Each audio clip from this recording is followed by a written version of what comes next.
The town of Brindle Hollow wasn't used to mystery. Nestled between sloping Vermont hills and the edge of a whispering forest, it was the kind of place where doors were left unlocked. Neighbors knew the names of each other's dogs, and gossip never had teeth until the morning of October 12, 1995. That was the day Clara Elwood vanished. She was 25, a school teacher turned stay-at-home mom after giving birth to Lena. Now 4. Clara was known for her soft voice and the habit of always looking over her shoulder, like the world had once betrayed her and she never quite forgot. That morning, her husband Mark called 911 just after 7 a.m., voice tight with panic. "My wife. She's gone. She's not here. She's not anywhere." Officers arrived within 15 minutes. The house on Willow Creek Lane smelled faintly of burnt toast and lavender. Lena was found still asleep in her bed, tiny fists curled under her cheek. Where the world was about to split in half, Clara's side of the bed was cold. Her phone was on the nightstand, untouched. Her robe, the pale blue one she always wore when stepping out into the autumn chill, was missing. Her slippers were gone too, but her shoes were still lined up neatly by the door dot in the kitchen. A single coffee mug sat on the counter, steam long gone, but the smell of cinnamon still lingering. There were no signs of forced entry, no broken window, no muddy footprints, just absence. "She never leaves without Lena," Mark repeated to the officers, running his hands through his hair. "She wouldn't leave in the middle of the night." But something about his tone didn't quite match his words. Detective Aaron Massey, the lead on the case, was young but observant. She didn't miss the way Mark flinched when they asked about the last time he and Clara had spoken. The way he glanced too often at the hallway leading to the bedroom, as if something or someone might walk out of it any moment.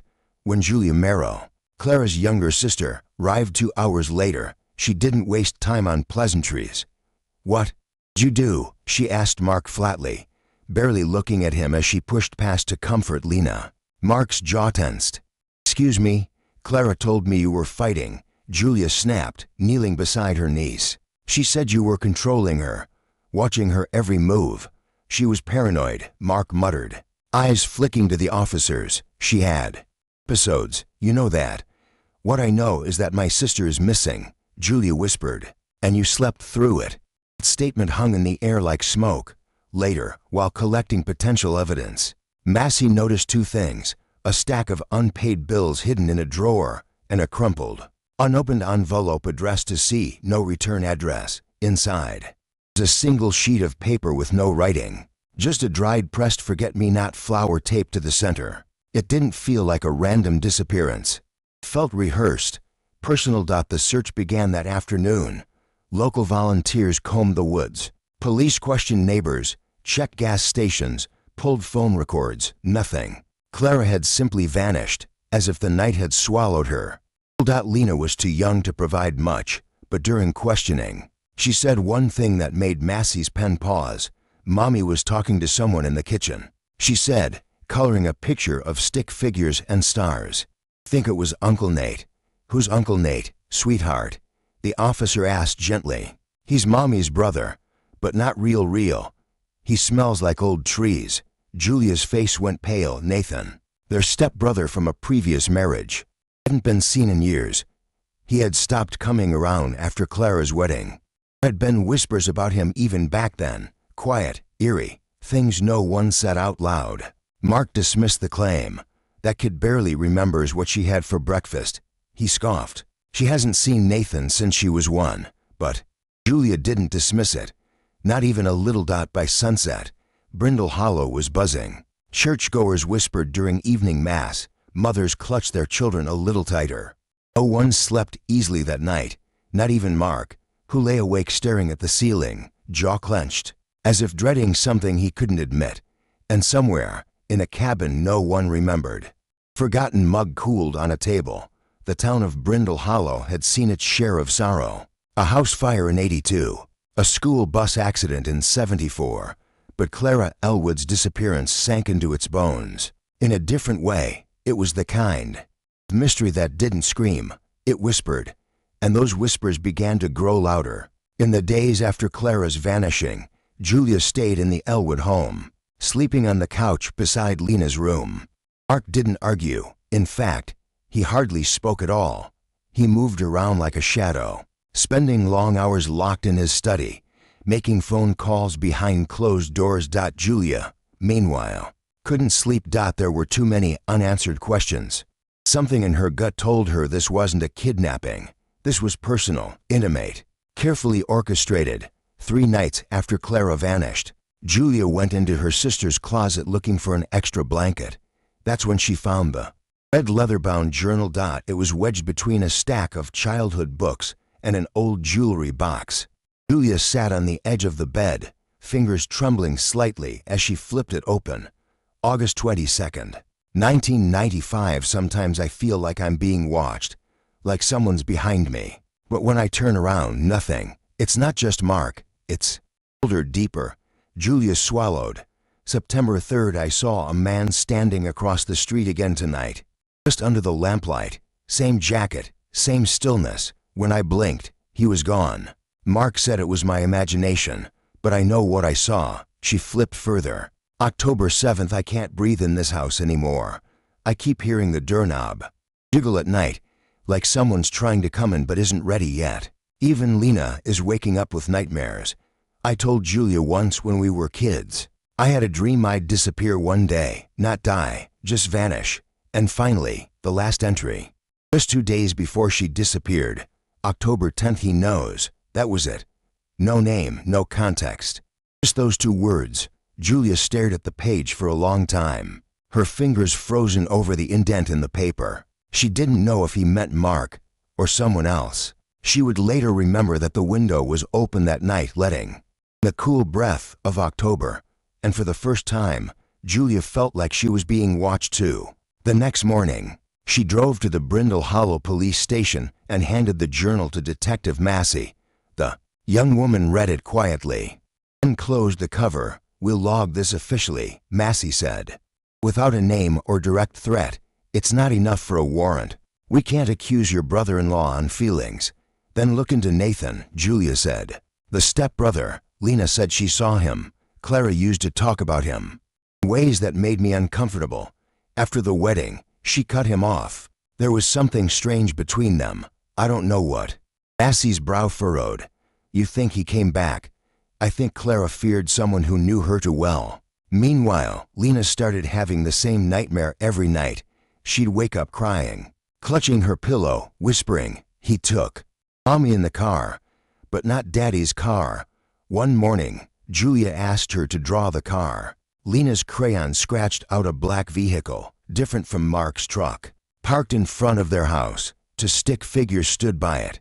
One was Mommy, the other, a tall figure with no face. What's his name, honey? Julia asked softly. I don't know, Lena said, squinting, but he had a sad voice, like he missed her. Julia's blood ran cold. She called the precinct again and asked if Nathan Merrow had ever re-entered the state. They promised to check DMV records, but there was nothing recent. It was as if Nathan had vanished years ago, just like Clara. Still, Julia couldn't ignore the growing pattern. The way Clara's last days were filled with anxiety, paranoia, and the unshakable feeling of being hunted. At a family dinner hosted by Mark's parents a week later, Julia finally cracked. You never liked Clara's independence, did you? He asked him quietly while everyone else chatted around the table. You always wanted her small, grateful. Mark set down his fork. What are you trying to say? She was scared of someone. She wrote it down. He knows. You tell me who she meant. He stared at her, eyes narrowing slightly. Clara. Episodes, he said coldly. You know that. You saw it yourself. Hallucinations. Anxiety attacks. She stopped taking her medication. Julia said nothing. You want to dig through our dirty laundry? Go ahead, he added. Don't pretend you knew her better than I did. The words stung, but they didn't shake her. Because deep down, Julia already knew. Clara wasn't hallucinating. She was warning them. And she might have known more than anyone realized. About Mark, about Nathan, and about the shadowy grip of something she couldn't outrun. The kind of thing that doesn't need to break in, because it already lives inside the house. Brindle Hollow in November was bone cold and gray. the kind of cold that slipped under doorways and settled into your bones. It had been nearly 3 weeks since Clara vanished, and though the search efforts were dwindling, Julia's resolve only grew sharper. She couldn't sleep, she couldn't eat, and she couldn't let go of what Lena had said. Uncle Nate. The name had curled around Julia's mind like a noose. Nathan Merrow, Clara's stepbrother from their mother's second marriage, had always been different, soft-spoken, intensely observant.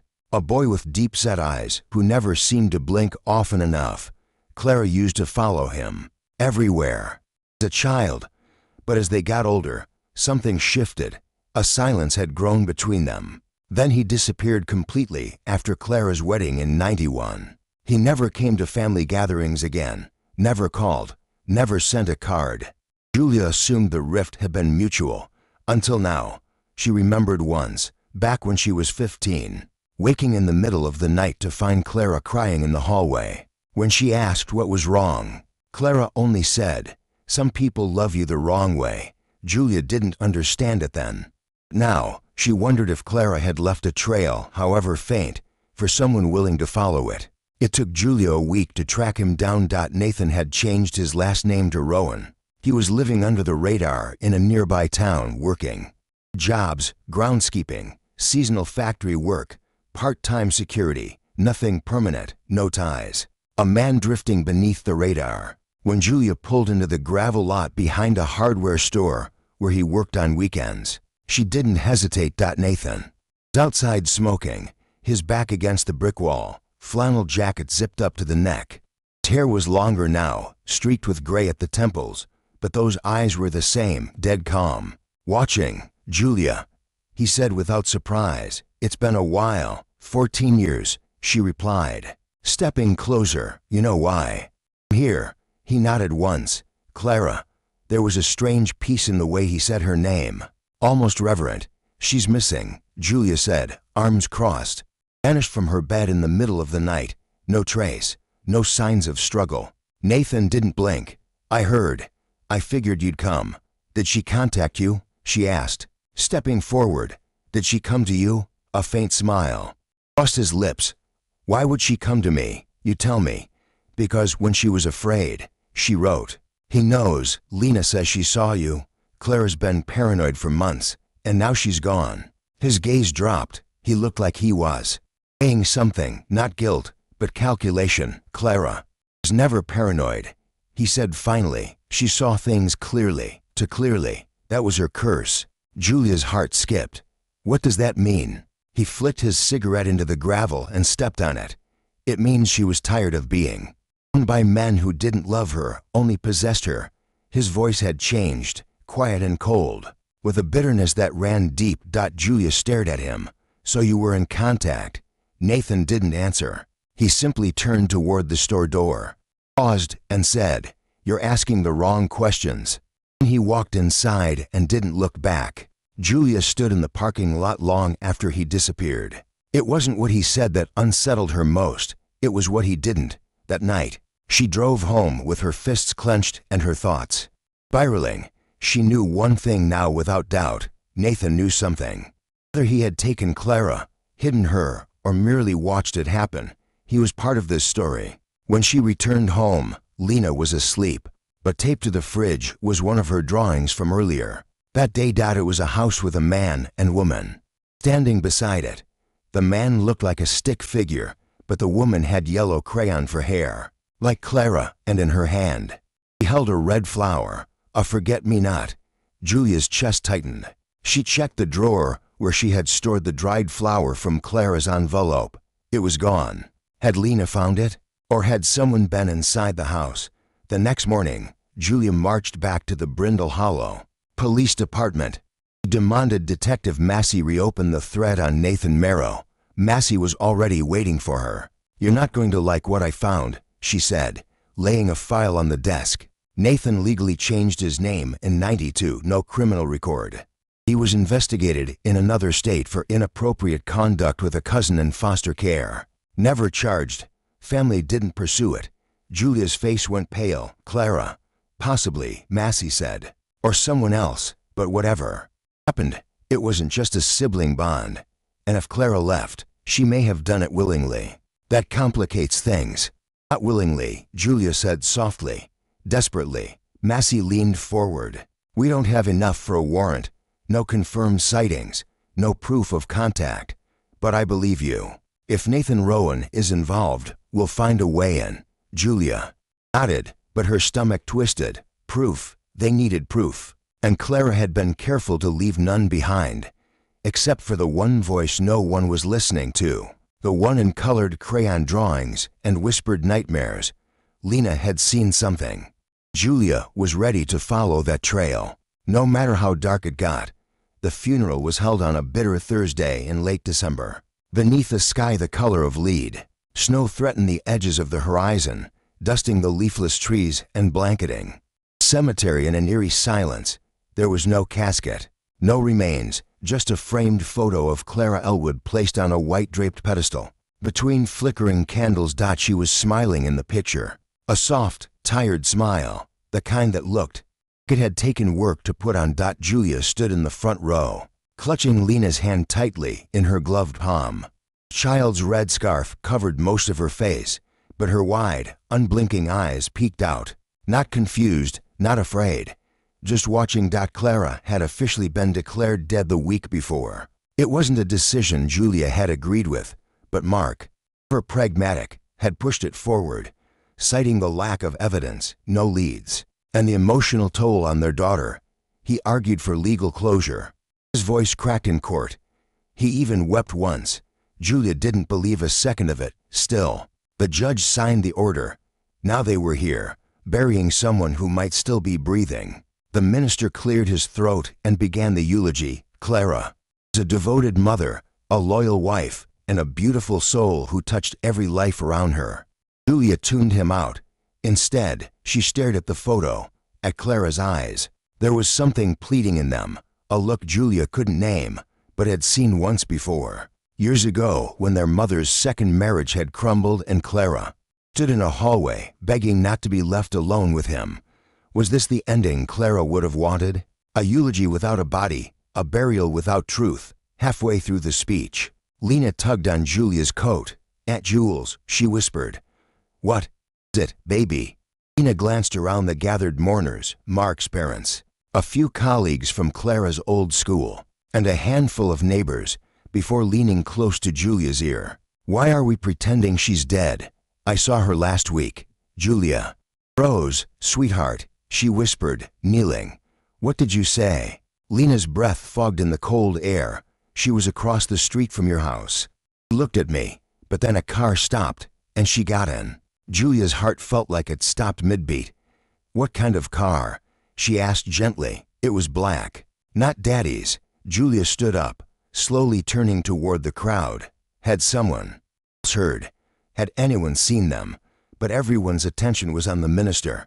No one had noticed. Lena's words stayed with her through the rest of the ceremony, through the polite condolences, the lukewarm handshakes, the soft mutters of, "At least you have closure now." Julia didn't have closure. She had more questions. Afterward, she approached Mark. He was standing near the photo, alone, hands stuffed into his coat pockets. His face was unreadable. "You pushed for this funeral," she said flatly, "but Lena just told me she saw Clara last week, and I believe her." He didn't look at her. "She's for Julia. She's confused. She wants to see her mother so badly. She's starting to imagine it. She's not imagining anything." She remembered the car. She described it. "Turn then, slowly, even if Clara's alive," he said coldly. "What would that change?" She left. "She abandoned her daughter. You don't know that, don't I?" There was venom in his tone, a bitterness that felt too well.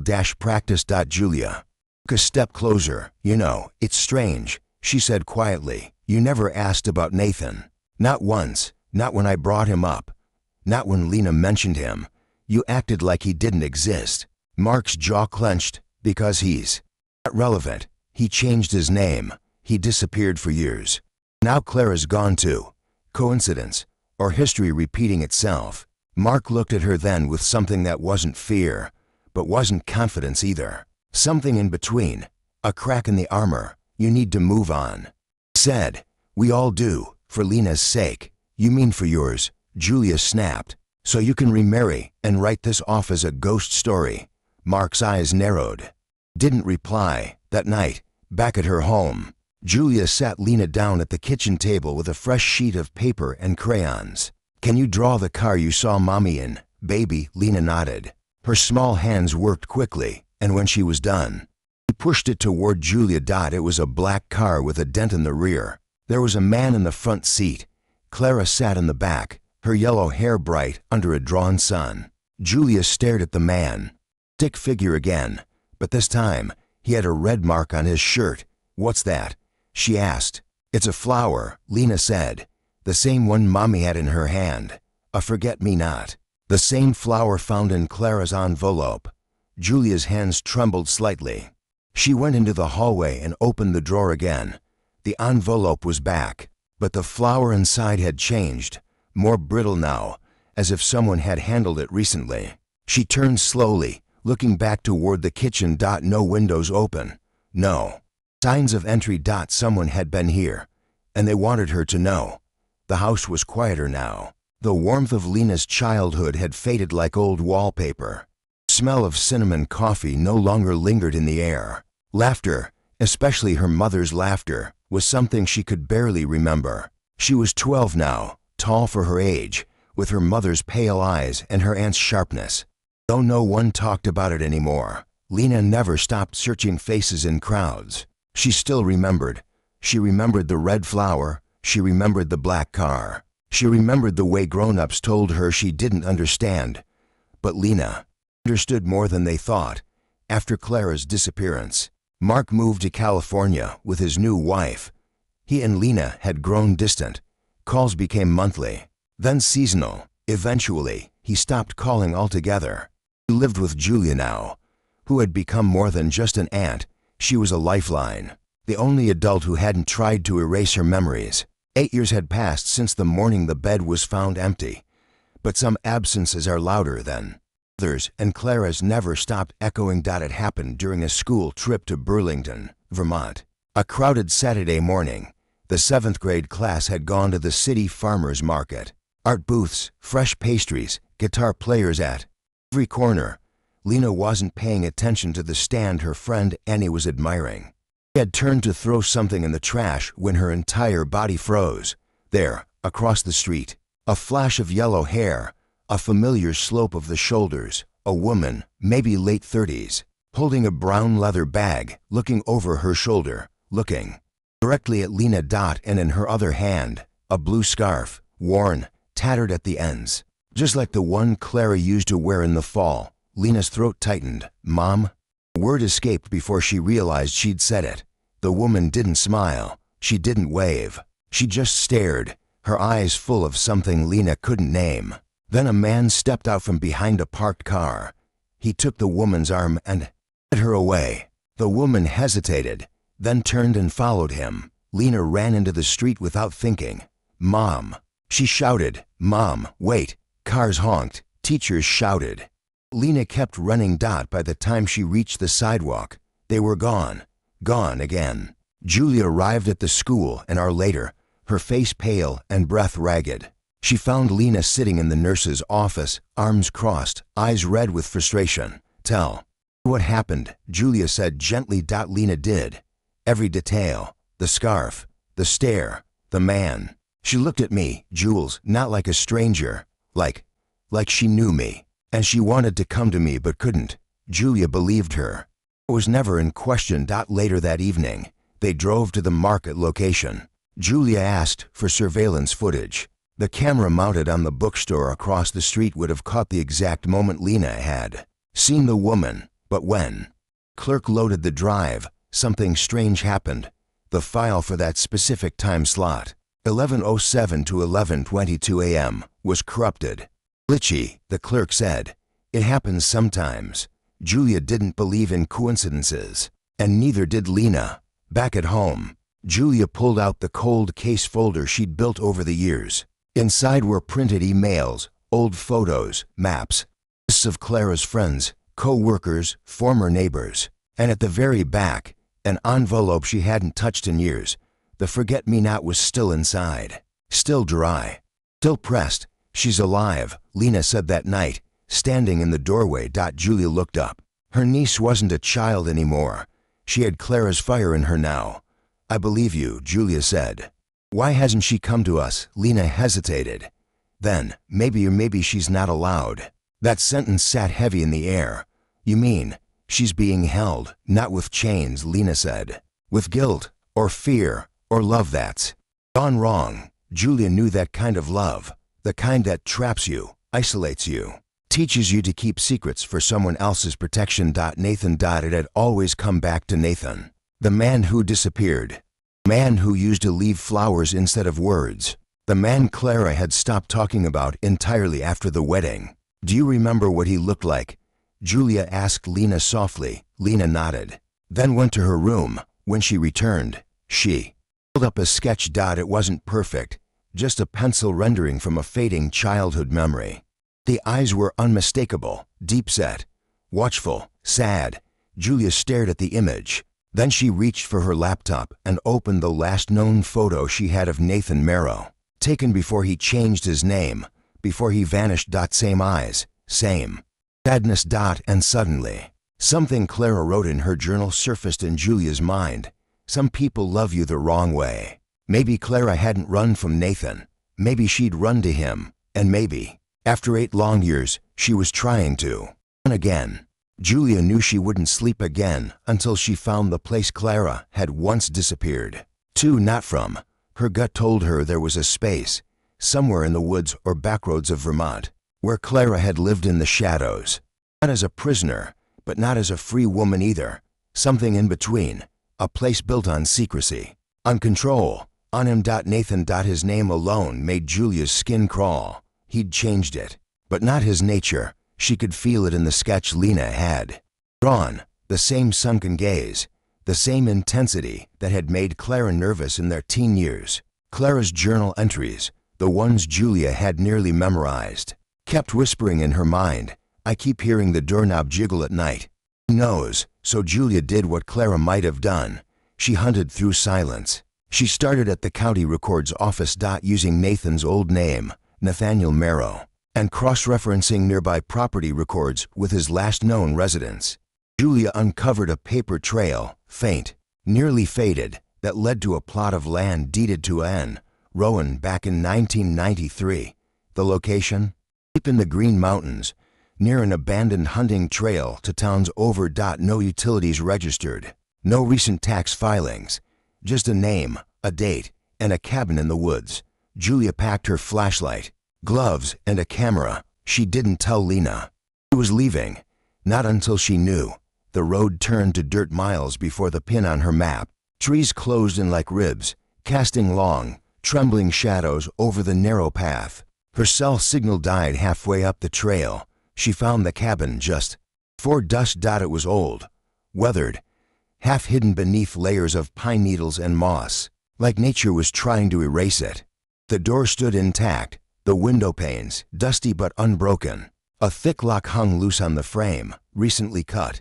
Julia slipped inside. Dust swirled in the flashlight beam. The air smelled like mold and mothballs. Every creaking floorboard seemed to echo in the emptiness. But the inside was not abandoned, not truly. There was order here, a strange, obsessive neatness. Books arranged by color. Coffee mugs lined up like soldiers on an open shelf. A rocking chair with a folded blanket, pale blue, just like Clara's robe. And in the far corner, a table with an old metal thermos. Julia crossed the room, hands trembling as she picked up. The thermos was empty, but it was warm. Someone had been here recently. She glanced at the bookshelf again and spotted a faded photo album, wedged between two Stephen King paperbacks. Inside, yellowing Polaroids, forest walks, close-ups. Clara's face, unsmiling, tired. Then one photo made Julia's knees buckle. Clara, sitting at this exact table. Same robe, same thermos, staring straight into the lens with hollow eyes. Behind her stood Nathan, hand on her shoulder. Julia stepped back. She hadn't heard him enter, but she felt it. The floor didn't creak. The air changed. She spun around. No one, just shadows. Her pulse raced. She pressed her phone against the thermos and took a photo. Then grabbed a kitchen towel from the counter and carefully wrapped the mug beside it. She didn't know if Clara had touched it recently or 8 years ago, but if there were fingerprints, it might be hers. She turned to leave and paused. There was a mirror nailed to the wall, dusty, cracked. Behind it, just barely visible, was a faint seam in the wood. Julia reached out, fingers tracing the frame. It swung open with a reluctant groan, revealing a narrow, dark passage, a hidden room. She stepped inside. Light dancing across faded wallpaper, yellow with tiny pink roses. Small cot, a child's drawing, a chipped mug, a photograph taped to the wall. Clara and Lena, smiling, clearly taken years ago, but real. On the floor, a scarf, blue, torn at the ends, the same one Lena had seen in the marketplace. Tears stung Julia's eyes. Clara, what did he do to you? She whispered it into the room, but there was no reply, only silence. But silence, Julia had learned, had its own language, and here it screamed. She drove straight to the Brindle Hollow Police Department, arriving just after midnight. Detective Massey met her in the parking lot, groggy but alert as soon as she saw Julia's face. "You found something," she said. "A cabin." Julia panted. "Owned by Nathan, or whatever he's calling himself now. It's full of Clara's things, photos, a hidden room. I have a mug." She touched it. "Maybe recently." Massey's eyes widened. "You went alone." "I had to," Julia said. "She's alive. I felt it. And I think he's been watching us." "You're saying he's kept her?" "What hidden? For 8 years?" "I'm saying he convinced her it was love, that she didn't have a choice, that it was safer to disappear than to be found."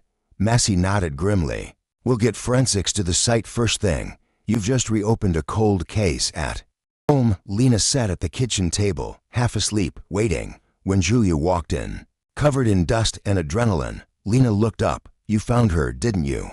Julia didn't lie. "I found where she was. I don't know where she is now, but I'm close." Lena nodded, rubbing her eyes. Was she happy? That question nearly broke Julia. "I don't think so, baby. I think she was just surviving." Lena didn't cry. She just whispered, "We need to bring her back." Julia pulled her into a hug. "We will, no matter how far she's gone. Some truths are so ugly. They rot quietly beneath layers of family silence." Julia sat in her car outside police station, staring at the windshield as rain streaked down like veins. The evidence from the cabin had been taken into custody. The mug, the photographs, the photo album, and a comb with strands of blonde hair still caught in its teeth. If the fingerprints came back as Clara's, that would be confirmation. Julia already knew. She had seen the room, the photos, the scarf Lena swore she'd seen just days ago. Clara had lived there. She had been alive, but not free.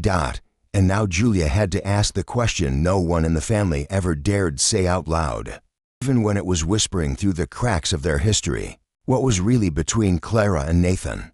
2 days later, Julia met with Detective Massey in the records room beneath the county courthouse. Massey had retrieved sealed court documents related to Nathan Merrow's juvenile record. It took pulling a few strings, but the files were now on the table, yellowed and stamped confidential. Inside, a story no one had wanted to believe back then. At age 17, Nathan had been placed in temporary foster care after his father's death and his mother's institutionalization. During that time, he had lived with the Elwood family. For 6 months, Clara was 13. A CPS report from 1991 suggested inappropriate boundary issues between the step-siblings. Clara had reported confusing affection and said Nathan sometimes watched her sleep. The case never moved forward. The family declined to press charges. Clara later recanted, saying she made it up. Julia felt the bile rise in her throat. She remembered that year. Clara had changed. She became quiet, afraid of being alone at night. Her mother had chalked it up to teen hormones. Nathan left soon after. The recantation hadn't been the truth. It had been survival. She was groomed, Julia whispered, her voice shaking. He started it when she was just a kid. Massey nodded solemnly. It's not rare, especially in blended families. The lines blur, and the silence becomes generational. And then he took her again. Or convinced her to run to him, Massey added. Either way, it was unlawful. But she didn't know how to escape it. Julia's mind reeled.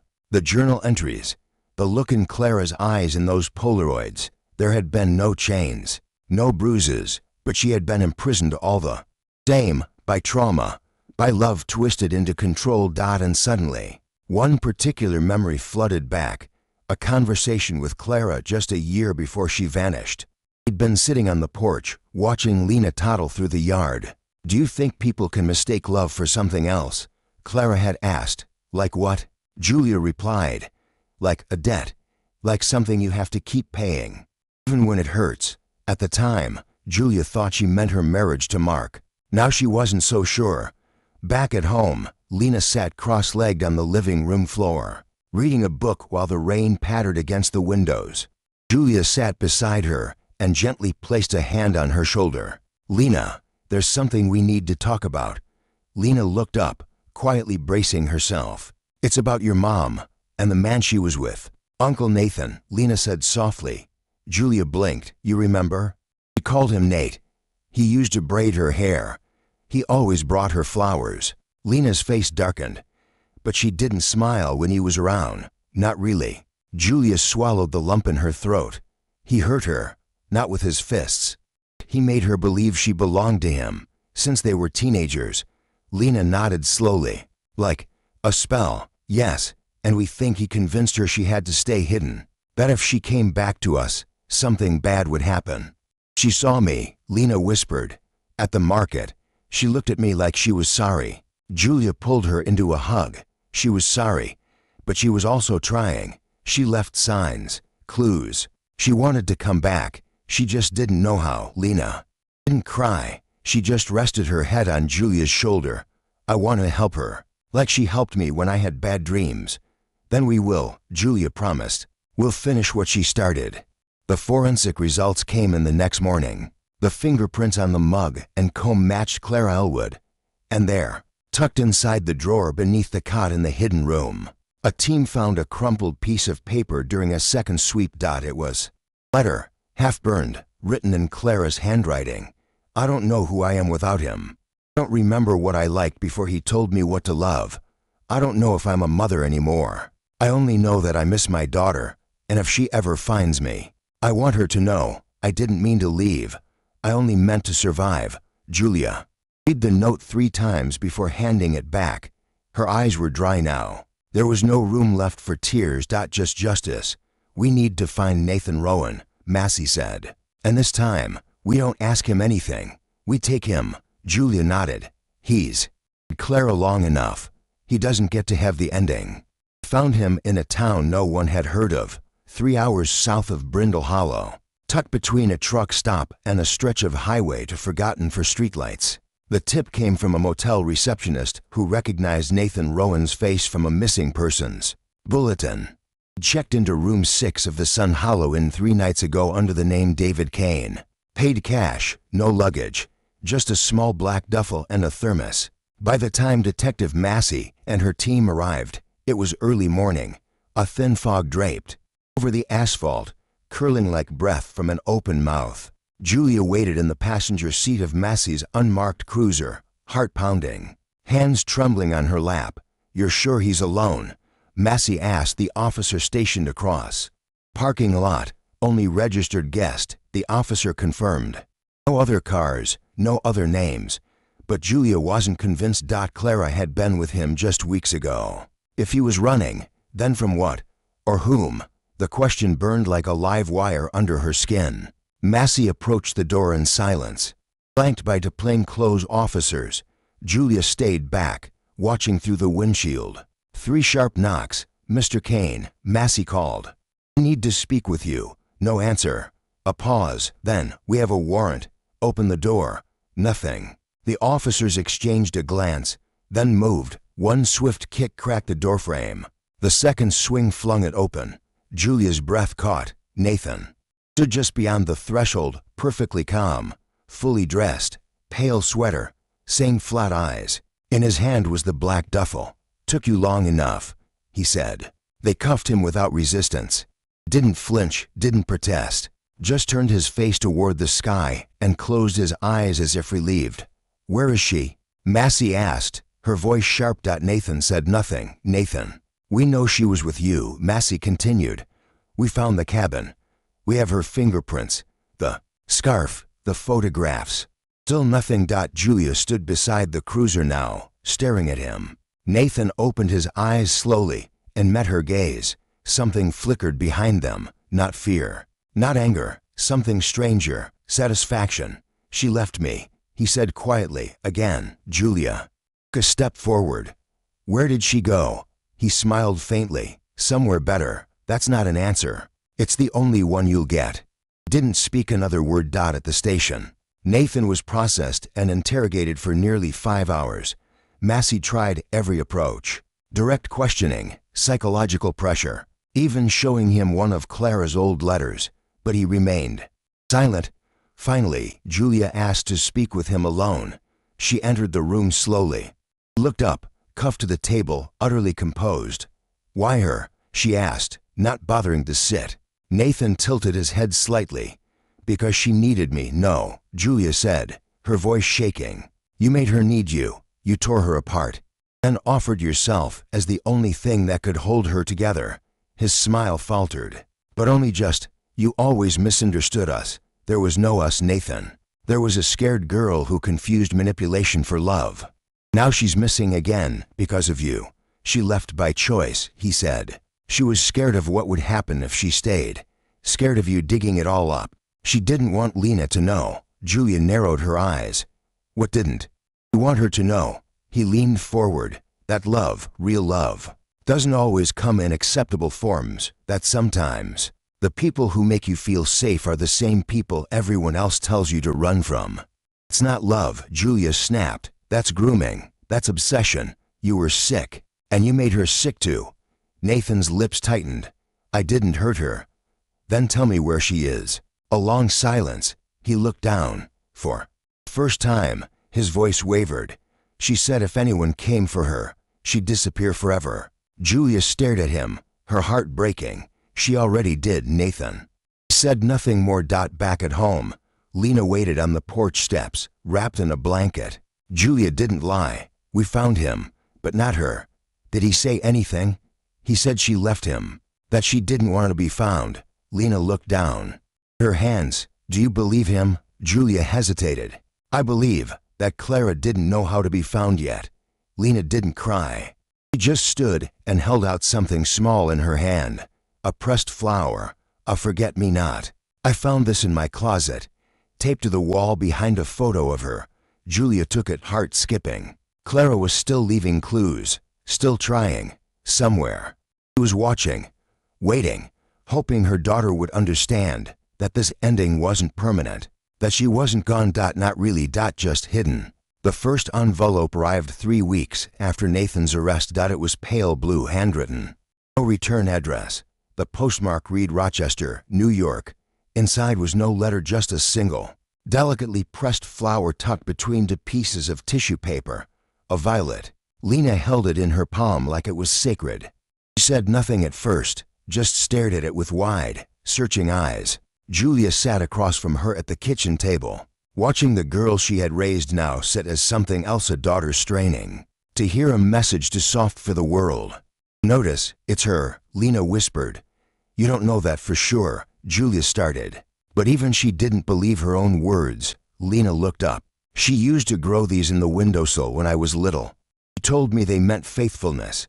Julia took the envelope, examined the paper, the stamp, the clean slant of the cursive name, Lena Elwood. Not a single fingerprint, no smudge. Whoever sent it had been careful, too careful. But the flower was unmistakable. 2 weeks later, a second envelope arrived. This time it came from Burlington, Vermont. Inside, a lily of the valley, brittle and pale. Lena's hands trembled as she opened it. No note, no message, just the flower and its silence. She placed it beside the violet in a small wooden box on her nightstand. "You know what this one means?" she asked Julia that night. "No, it means the return of happiness." Julia bit her lip.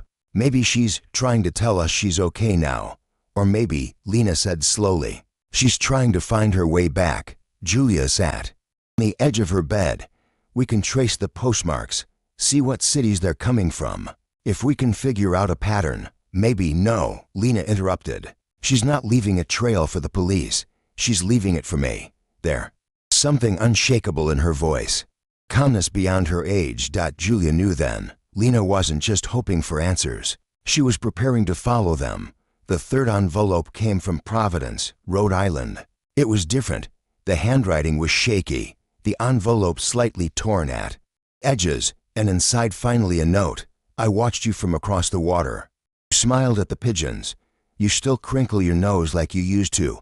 I'm sorry I disappeared. I wanted to hold you, but I couldn't risk bringing you into that world again. I will keep sending signs, and when I'm sure, I'll come. There. There's no signature. Only a pressed daisy. Lena clutched the paper to her chest. Julia read it once. Then again. The ink was faded in places. The handwriting looked like Clara's but shakier, older, worn by years of silence and secrecy. She was there, Lena whispered. She saw me. I didn't see her, but she saw me. Julia nodded, her throat tight. She's circling back, slowly, cautiously, like a bird learning how to land again, Lena murmured. And you are her nest. By the fourth letter. Even the police believed it was real. Massey ordered light monitoring of the postmarks, but kept the investigation off the books. Nathan refused to speak again. His court date was approaching, but without Clara's statement, the case was fragile. Still, Julia and Lena kept the letters safe, each flower tucked into handmade pages of a secret journal they titled Clara's. And every week, Lena checked the mailbox first.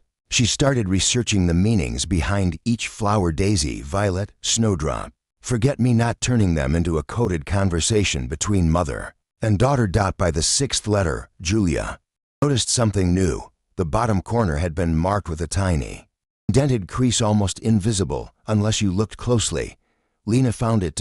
Inside the crease, folded so thin it could barely be unfolded, was a scrap of torn map. Just a piece, just a corner, but the words Iron Creek were visible along the top edge. Is that a place? Lena asked. Julia grabbed her laptop and searched. Iron Creek, Pennsylvania. Tiny, unincorporated, practically invisible, but it was real, and it sat between all the postmarked cities like the center of a web. Julia stared at the map. She's not just sending messages, she whispered. She's guiding us, slowly, carefully. What if we go and she's not there? Lena asked, quieter now. What if we ruin it? Then we wait. Julia said, just a little longer. She's not running anymore. She's moving, like wind. Lena whispered, soft, but steady. That night, Julia dreamed of Clara. She stood at the edge of a lake, hair wild, eyes tired, but alive. She didn't speak. She only opened her hand and released a single blue petal into the wind. When Julia woke up, there was a seventh letter on the porch. No stamp, no postmark. Just a wildflower, freshly picked. It was the quiet that woke Julia. Not the usual creak of the porch steps, not the hum of the neighbor's early lawn mower.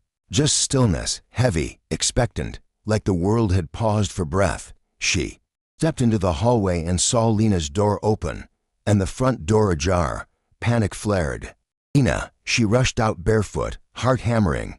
But there, on the porch, under the pale morning light, Lena stood completely still, her blanket draped around her shoulders like a cape, her bare feet wet with dew. She was looking at someone, a woman. Standing at the edge of the gravel driveway. Thin, tired, wrapped in a gray coat far too big for her frame, blonde hair tucked beneath a faded scarf, a small canvas bag slung across one shoulder. She looked older, weathered by years of hiding, but her eyes, those eyes hadn't changed. Clara, alive. Julia couldn't move, couldn't speak. She just stared as Clara's eyes flicked from Lena to her and filled with tears. Hi, baby, Clara said softly, her voice barely a whisper. Lena took one step forward, then another, then broke into a run. She collided with her mother like wind through trees, arms wrapping around Clara's waist, face buried into her coat, sobbing, trembling. Refusing to let go. Clara dropped the bag and held her daughter like something sacred. "I'm here," she whispered. "I'm here now." Julia stepped down the porch slowly, her own breath catching. "Clara." Clara looked up. Her cheeks were wet, but her smile, faint, uncertain, held gratitude. "I wasn't sure if I was allowed to come back." Julia didn't hesitate. She wrapped her arms around them both.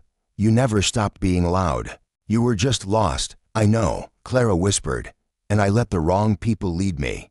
Stood there in silence, three women, broken in different ways, now stitching themselves back together in the front yard of a house that had once known only absence inside. Clara sat at the kitchen table, the same one she used to set coffee mugs on before the world turned upside down. Julia made tea. Lena sat beside her mother, gripping her hand like it might disappear again if she let go. "You don't have to tell us everything," Julia said gently. "But if you want to," Clara nodded. "I do. I need to." She looked at Lena first. "He told me I'd ruin you," she said. "That staying would make you hate me. That leaving was the only way to protect you." Lena shook her head. "He was wrong." Clara smiled thinly. "I know now." She exhaled deeply, her hands shaking around. "Mug, after I left that night. Didn't run to him, not right away. I sat in the car for hours. I almost turned back. But then, I remembered what he used to say to me when I was younger. Things he did. Things I thought were love. It wasn't love," Julia said. "No. It was control," Clara said. "And when I disappeared, I thought maybe I could finally understand the difference. I was still scared. I stayed with him a while, off and on, not always in the same place. I tried to leave many times, but he always found me. Until you found yourself," Julia whispered. Clara nodded. "When Lena saw me at the market, it was the moment I knew I couldn't keep living in fear, that I was choosing fear. I started leaving, piece by piece, hiding in shelters, writing letters, trying to undo what I'd done." She looked at Lena again, her voice thick with grief. "You saved me, baby. When you ran into that street for me, you made me remember who I was before the silence." Lena's lips trembled. "Are you staying now?" Clara looked at Julia. "Can I?" "Of course," Julia said. "But we have to be careful. There's still an investigation. They'll want to talk to you." Clara nodded. "I'll tell them everything. I'm done hiding." Detective Massey arrived later that afternoon. She was quiet at first, stunned. She looked at Clara as if unsure whether to cry or read her rights. "You're safe now," she finally said. "But we need your statement. Everything." Clara agreed. She sat in the station for hours, recounting everything. The night she left, the years with Nathan, the emotional manipulation, the trauma, the moments she tried to escape. She named locations, people, details. Massey recorded every word.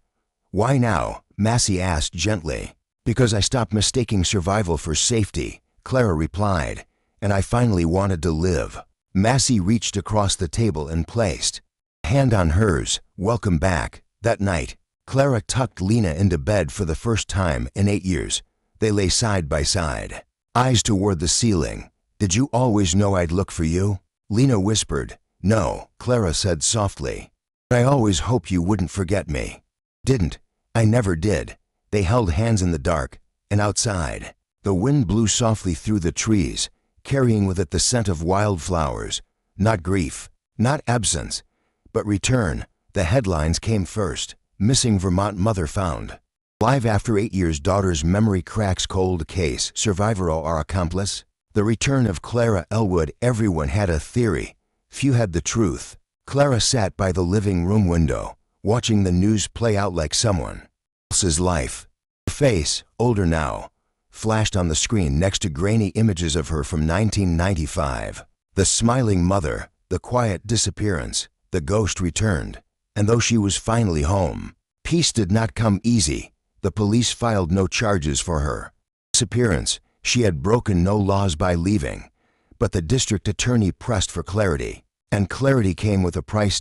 Clara had to testify against Nathan in front of strangers, in front of her own sister, in front of a court that wanted to know why she left her child, why she stayed with her abuser, and why she didn't come back when she had the chance. There were whispers, questions, judgment. You mean she stayed? Him willingly. Why didn't she just leave? What kind of mother disappears for 8 years?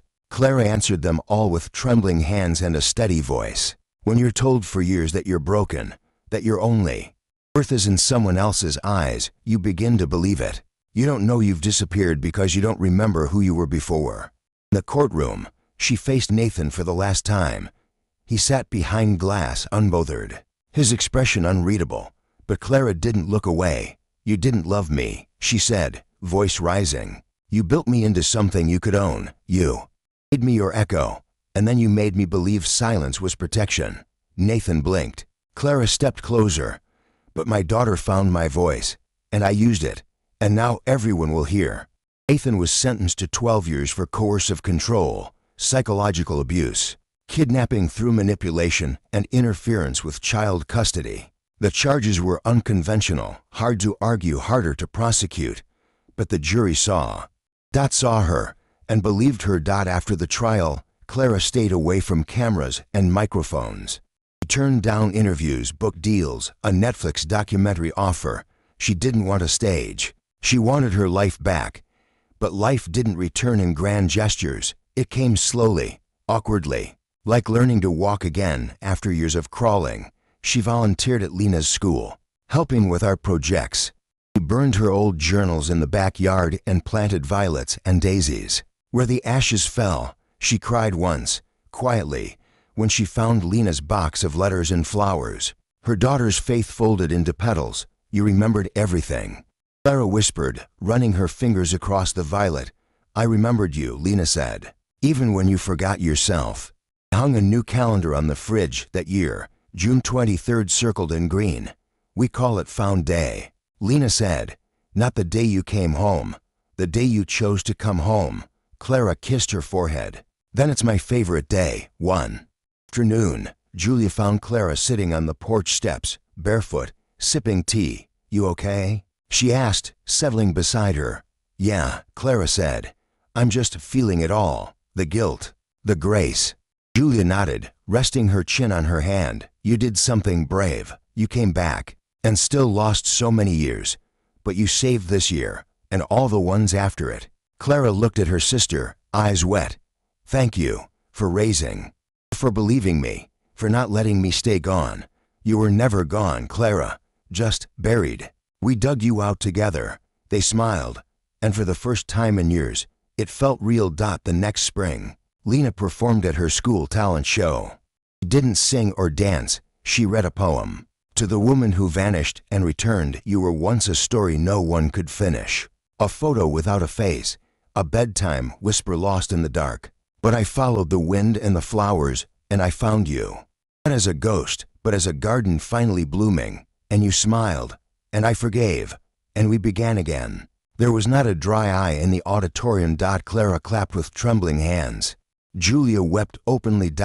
And Lena beamed, not because of applause, but because her mother stood in the front row, whole, present, and proud. In the years that followed, Clara wrote letters she never mailed, to the girl she had been, to the man who had broken her, to the future she now believed in. She kept them in a small wooden box, beside it, a jar of pressed flowers, each one a message, each one a memory.